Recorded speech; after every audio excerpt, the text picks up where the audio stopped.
So it's here, this? Yep, right in the middle of the chest. Are you familiar with the symptoms of stroke?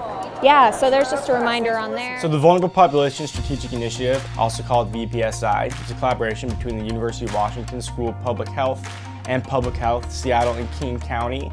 So the goal is to reach vulnerable populations in the greater Seattle-King County area. So we're talking about senior citizens as well as limited English speakers, and teach them the basics of hands-only CPR, the signs and symptoms of stroke, and also educating them on how to call 911 and addressing different barriers to calling and accessing the services 911 provides. Things that could ultimately make a huge difference in somebody's life. One of our main things is door-to-door outreach, so we will go around knocking on people's doors.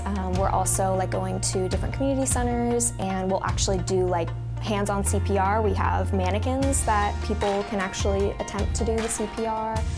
Just providing basic education so that 911 and EMS can do everything they can to provide the best care. That's definitely one of our major goals as interns.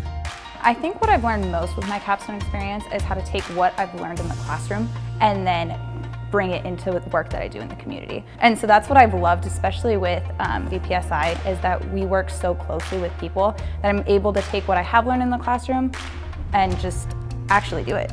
They learn how to do more public speaking, how to communicate, learn what their public health issues are. We use them as a work resource to go out there and educate the public. And I think that my audience, the older adults, they really like younger folks interacting with kind of multi-generational type of aspect. Older adults is a forgotten segment of our population. They're kind of off to the side, more or less, so we have to help them. And it's a win-win for both of us. Sometimes culture defines health. So if you are in a different culture, how do you convey the message in a cultural appropriate way that your audience can really kind of get the message? If you have to call 911 and you don't speak English, well, what do you say? How do you communicate to the dispatcher, I'm having an emergency, I need help? So a big thing we communicate is how to, navigate that barrier, how to navigate these situations. So these are brochures that develop our capstone students to teach people 911 step by step in different language. So it depends on where we're going, what's the population there, what's the audience, then we'll display different information. But the most important thing is that there is someone here to pass out the materials and show them actually what the situation is like when you have to perform CPR. 5 years ago, when we go out to the community, and then we ask people, do you know when you call 911, there's an interpreter services? People don't know. But 5 years later, when we go back to again and say, do you know? And then, yeah, we know about that.